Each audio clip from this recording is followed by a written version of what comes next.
Salut à tous, aujourd'hui on se retrouve pour mon top 5 crypto pour le mois de juillet 2023 et sans plus attendre on commence de suite.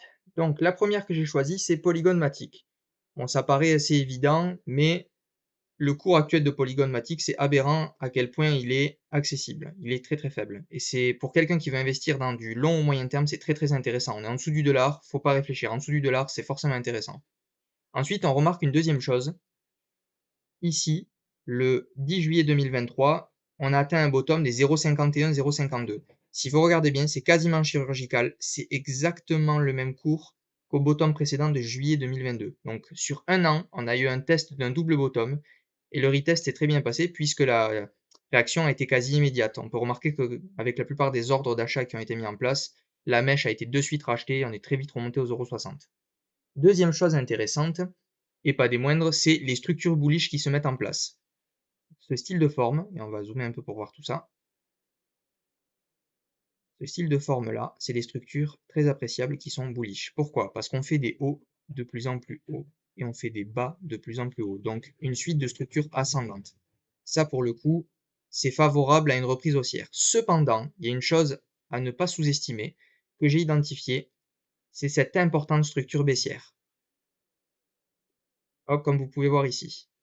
On part d'en haut, je vais dézoomer encore un peu, hop, voilà. On part d'en haut, des 1,55, 1,60, j'ai tracé une trendline et on peut remarquer qu'elle n'a jamais été franchie. Et à chaque fois qu'on est rentré en contact avec cette trendline, de suite on a été rejeté. C'est pareil pour en bas, j'ai identifié une trendline au sud de cette tendance baissière, hop, voilà. Donc ça forme un range.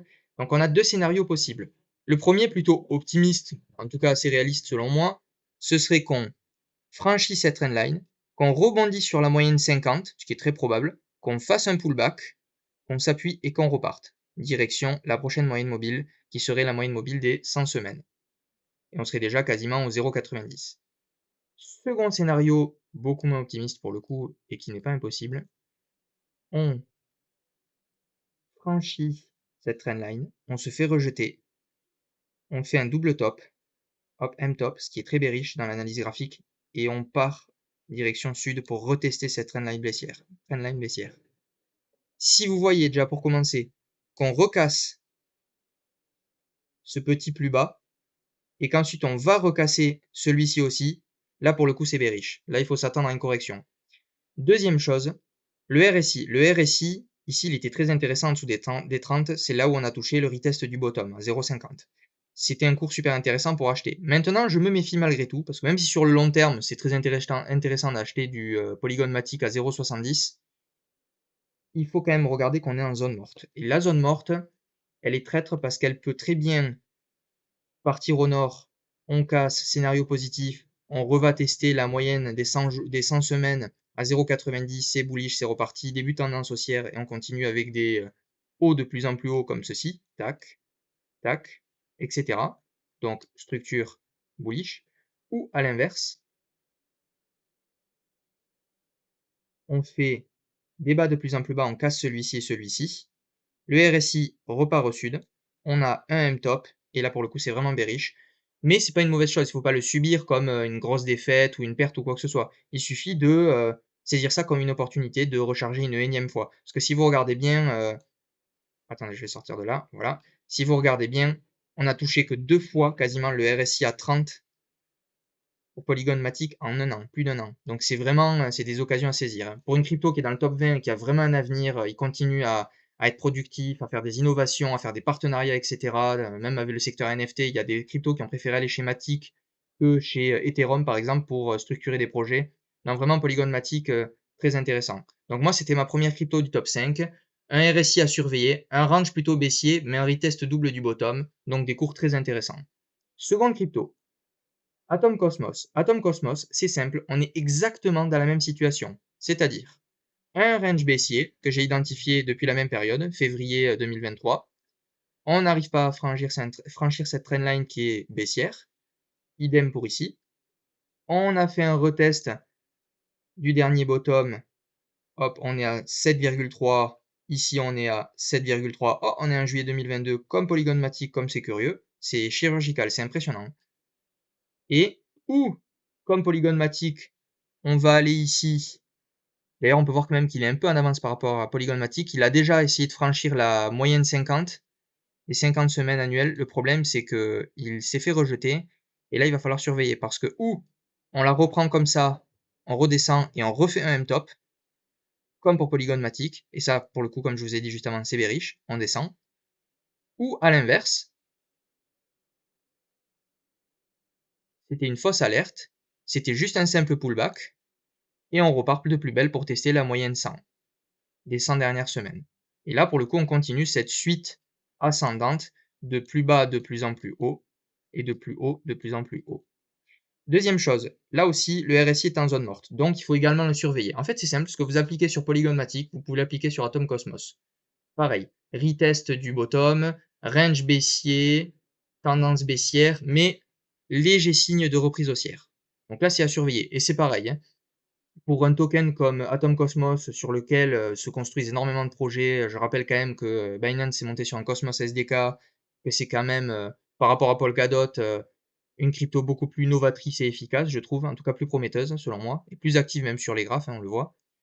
C'est un cours qui est super intéressant, hein. Moi, j'en ai acheté ici à quasiment à la fin de la baisse, autour des 8,80. Vraiment, c'est à ne pas sous-estimer. Pour quelqu'un qui hold comme moi sur du moyen long terme pour 2025, c'est cadeau, quoi, hein. Donc voilà. Pour Atom Cosmos, même situation que Polygon Matic, on regarde le RSI et on regarde les structures qui se forment. Et si jamais on voit quelque chose de bearish, on attend de venir retester une deuxième fois les 7,29.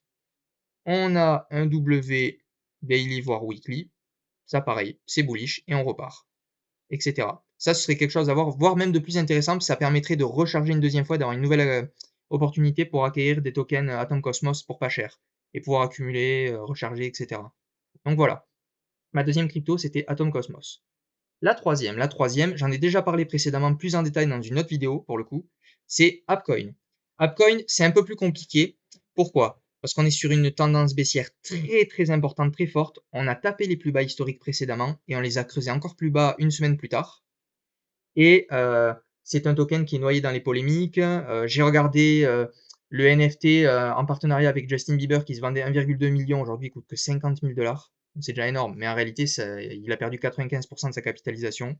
On voit que les NFT, c'est pas du tout le secteur mis en lumière actuellement. Mais du coup, nous, en tant que bon investisseur, on saisit ça comme des opportunités. En plus, comme vous voyez, on a été plusieurs fois taper les 30. Ça a été à chaque fois des bonnes occasions d'investir. Maintenant, je me méfie. Parce que si on continue à faire que descendre petit à petit, hop, et qu'on vient retester les 30, qu'on vient retester les 30, à un moment donné, il va y avoir un rebond haussier, ça c'est sûr. C'est des mathématiques, c'est statistique, il y a des gens qui achètent. Ça fait une offre, une pression acheteuse, etc. Mais ils ont noyé le token avec 40 millions de jetons en avril. Donc ça déjà, c'est pas favorable pour une reprise. Mais si on continue à avoir des structures comme ça, il vaut mieux attendre ou alors acheter en DCA. Mais faites attention parce que ça c'est très risqué pour le coup. Vous allez épuiser vos liquidités avant même de savoir où se situera le réel bottom. Et ensuite de ça, on peut avoir un prix finalement qui chute tellement que même vos précédents achats ne sont pas si rentables que ça. Alors sur le long terme, c'est très intéressant, hein. Appcoin, c'est un token qui a touché les 28 à son listing et à son ancien ATH. Après, c'est une crypto très récente, elle est de mars 2022, je crois. Mais c'est vraiment un token, si vous achetez autour des 1,50, 1,70, 1,80, vous êtes assuré de faire x15 si on retouche l'ATH. C'est énorme. Il n'y a pas beaucoup de tokens aujourd'hui qui sont suffisamment solides et qui sont dans le top 50, top 100 qui peuvent autant, autant être volatiles et prétendre à autant de coefficients multiplicateurs s'il y a un ATH équivalent au prochain bull run. Donc on se méfie. Le mieux, c'est à la limite d'attendre des structures un peu rassurantes. C'est-à-dire que par exemple, oh, on descend pas plus bas, on fait un W, on remonte, on casse le précédent sommet ici, on fait un plus bas de plus en plus haut, on casse le sommet ici, et on va se confronter à la MA50, on la brise, on fait un pullback, ou on la brise d'une traite, etc., etc. Mais surtout déjà, il faut voir comment se comporte le token par rapport à cette trendline baissière. Ça, c'est sûr et certain. Si on voit qu'on arrive, je vais effacer tout ça parce que ça fait brouillon. Si on voit qu'on arrive, qu'on se confronte à la trendline baissière et que on se fait immédiatement rejeter, comme ceci, ça c'est pareil, c'est bearish, hein. Donc là, ça va être à observer, c'est à surveiller. Par contre, le RSI, comme je disais, il est favorable. Donc, en résumé, on regarde bien le RSI, on en profite quand on touche ou on va en dessous des 30, on observe le comportement du token, et on regarde aussi les réactions par rapport au trendline baissière. On voit si on fait des structures de plus en plus bullish ou si on continue à s'enfoncer dans cette tendance baissière. Donc ça, c'était Upcoin. Le quatrième token que j'ai choisi, malgré les polémiques, c'est le BNB de Binance. Pourquoi j'ai choisi ce token? Parce qu'on peut remarquer que déjà au niveau du RSI, on est arrivé jusqu'au 17, ce qui est absolument rarissime pour ce token. C'est quasi historique. Ensuite, quoi qu'on en dise, Binance, même s'il perd des parts de marché face à OKX, face à Tron avec ses partenariats, je crois qu'il y a une plateforme qui s'appelle Huobi aussi ou quelque chose comme ça, il y a Kraken, etc. C'est quand même le leader en termes de plateforme d'investissement crypto. C'est le plus gros. Il est quand même très novateur, très efficace. Il offre je pense que c'est celui qui offre la plupart des paires aujourd'hui qui sont vraiment reconnus pour le trading. Bon, évidemment, vous avez Mexer, d'autres plateformes qui vont vous proposer d'autres paires moins répandues. Mais en tout cas, Binance reste le leader pour l'instant dans le domaine des plateformes crypto. Pourquoi je me suis intéressé à ce token? Parce que on a eu un retest d'un bottom qui est quasi historique depuis la création du BNB. Regardez bien ici, on est à 221, on l'a touché une fois, on l'a touché deux fois, et on l'a même touché une troisième fois ici. On a été plus bas après, mais on a fait des structures bullish, vous voyez, des plus hauts de plus en plus hauts, des plus bas de plus en plus hauts, et on a fini par exploser la MA50. Donc comme on peut voir ici, c'est un plus bas historique sur lequel il y a un gros support, parce qu'à mon avis, énormément d'ordres d'achat, tout simplement, de baleines institutionnelles et de retail, comme vous et moi.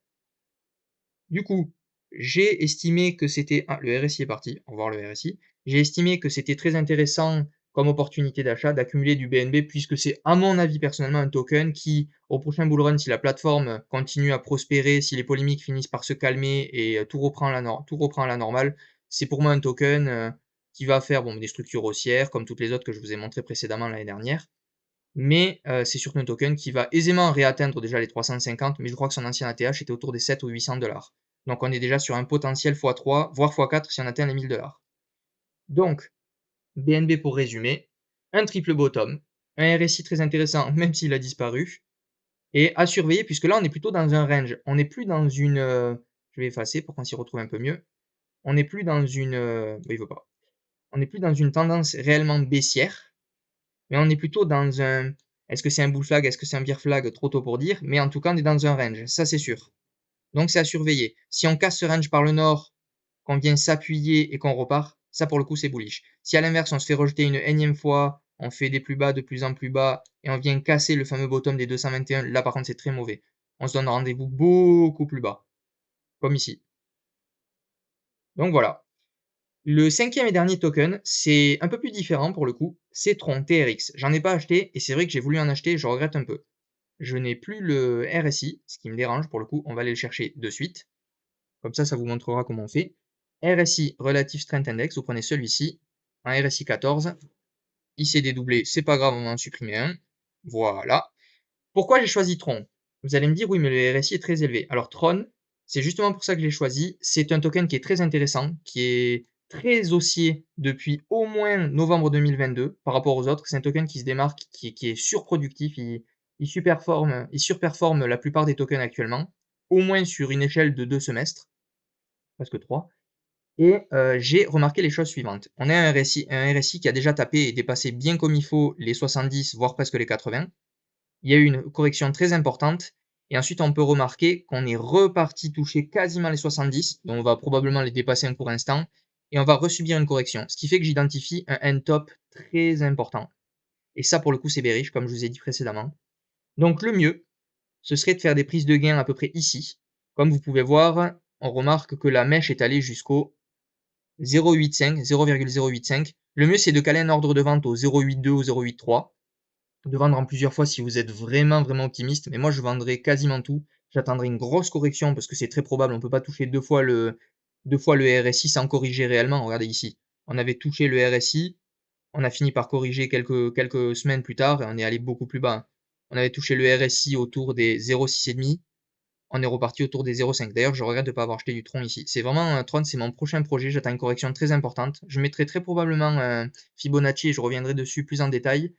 Mais c'est vraiment mon prochain projet sur lequel je voudrais ouvrir une ligne. Et voilà.